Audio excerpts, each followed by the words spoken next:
Welcome back to Crypto Meets AI. Jerry here with an update for you. Do me a favor, friends. Smash that like button, hit subscribe, and comment down below. Now let's get into this. Japan will be forced to sell U.S. bonds, and the rest of the world will follow. Tether will suffer a sharp depeg, and Bitcoin will sink as a result. MicroStrategy will be forced to sell, and this will further depress the Bitcoin price. Japan, Tether, Bitcoin in this order. We got All In Crypto with Beyond Broke on why XRP will be used to help scale the financial system, which also involves stablecoins. JP Morgan doesn't want to hold Bank of America stablecoin or Citi stablecoin. They want to use theirs. You need an intermediary. On being very bullish on this. I'm not all in on XRP, but it's a big position for me, along with some other protocols I think play a role. And I'm sure you don't just think this is a one coin to rule them all. I think there are different horses for courses. I'll diversify post price appreciation.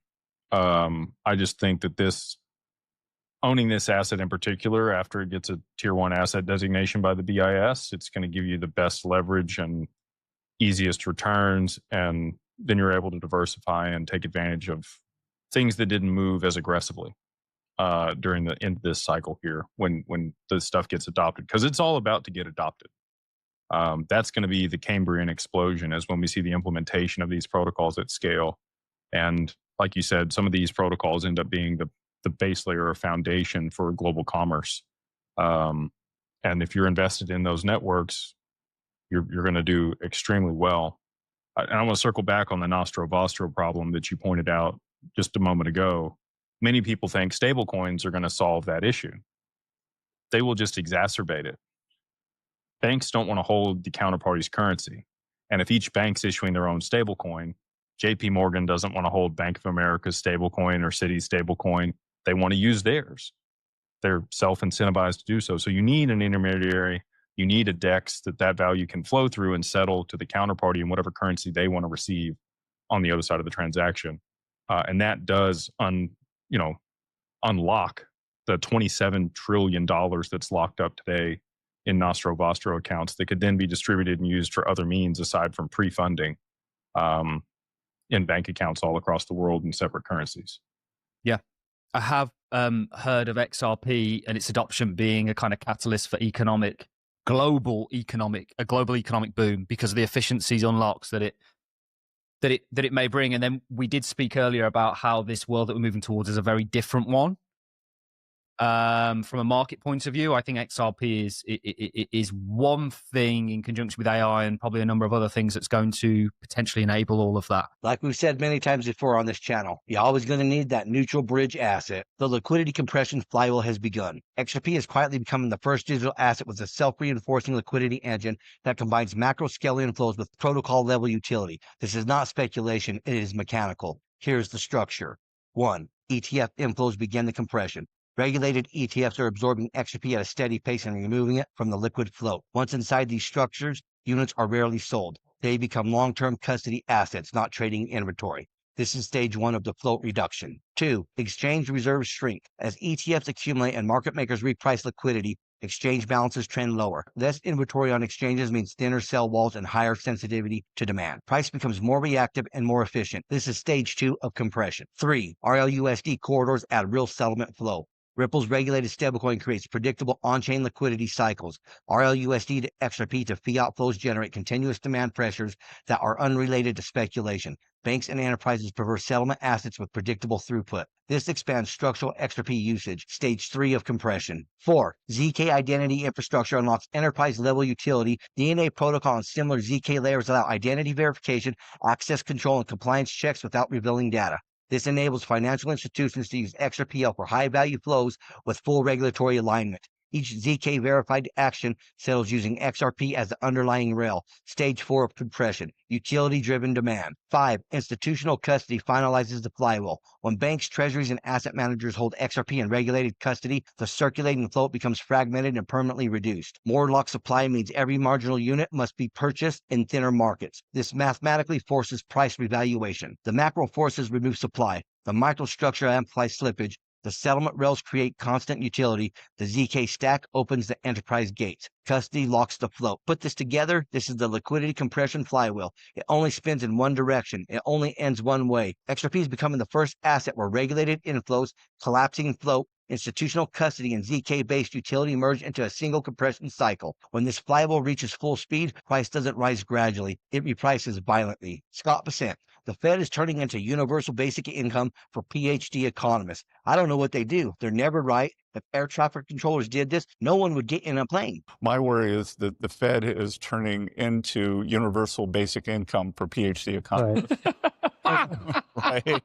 That I don't know what they do. They're never right. If you were to maybe you should double the number of PhDs. If you go to 700, they might get it right. Well, look. I mean, if you were to look at the central value tendency versus how they've done, it's shocking. Right. It's shocking. You know, I said, like, if air traffic controllers did this, no one would get in an airplane. Breaking, Ripple CTO just hinted at the 589 XRP again. A wild new discovery is circulating that ties directly back to the legendary $589 meme. Ripple CTO David Schwartz asked on X, who knows the equation for the perimeter of an ellipse off the top of their head? And guess where the answer appears? On page 589 of the classic handbook on elliptic integrals. You can't make this shit up. He even highlighted that calculating the ellipse requires elliptic integrals. And those exact formulas are found on page 589 of Abowitz and Stegan. Coincidence or CTO level teasing? Ripple CEO Brad Garlinghouse on the institutional adoption of stablecoins and what it means for global payments within Web3. The utility, the 24/7 nature of a stablecoin, but it's also trust. The institutional adoption here and what you're seeing in terms of real world payments as well on the stablecoin side? Well, I mean, the stablecoin point you're making particularly, I think you are absolutely right that as people kind of went risk off, they stayed on stablecoins, which is indicative of, as Rich was describing, the utility, the 24/7 nature of a stablecoin, but it's also trust, where maybe years ago they might have said, I want to get into a fiat that I trust even more, but people are recognizing the stablecoins can be stable and, easier to manage. But look, this region in particular leaned into regulatory clarity early. Ripple launched a stablecoin just over a year ago. It's just passed about $1 billion market cap. But now it's also been approved in whitelisted in Abu Dhabi as well as in Dubai and the DIFC. It's good collateral on various platforms from a lending point of view. And I think that the tailwinds just on solving real problems and good collateral that's easy to move and is more flexible and can be, moved multiple times a day even, that wasn't possible before. And I think we're going to see a lot of unlocks that, when Ripple thinks about this, and it's an honor to be up here with these two, we want Solana to do great. We want Binance to do great because I think we're still bringing people into the ecosystem. Stablecoins are one way of doing that. There are going to be lots of other applications, some that Ripple builds, some that are built in the Solana ecosystem, and some that Binance builds.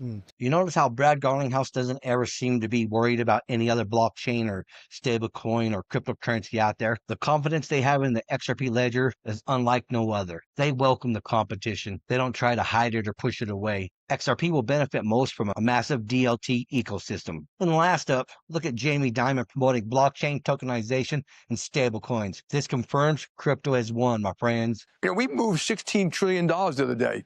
In one day, $16 trillion. It goes through our AML systems, our risk systems, sanction systems, fraud systems, OFAC systems. It's cheap, it's fast. So we've always been using technology to do a better job for the client. And we're going to do the same thing in tokenization. So tokenization, blockchain is real. It's been around for quite a while, but now it's becoming more effective, more efficient because people are finding ways to do it faster and cheaper, permissioned or not permissioned. Smart contracts, I think, will probably be real. We're working on stablecoin and a JP Morgan. We have a JP Morgan deposit already, and think of it as a token, which is a deposit. We could pay interest on it. And as a payment system and a network, we're involved. If we can use things like that to do something better, faster, cheaper for clients, we're going to. Think about that. 16 trillion in one day, just one bank, JP Morgan. What about all the other banks out there? What about Bank of America, BNY Mellon, the Bank of Banks? That'll make JP Morgan look like peanuts. That's how much value is coming on chain. And you're going to have a settlement layer in the back to facilitate those transactions. And I honestly believe, I completely 100% believe it will be XRP. Well, that's what I have for you folks. Until next time, stay savvy, stay stacking, and I'll catch you in the next one. If you enjoyed this, smash that like button, hit subscribe, and comment down below. And if you want more crypto deep dives, check out our videos right here on Crypto Meets AI. Thank you for watching. Remember to always do your own research. This is not financial advice.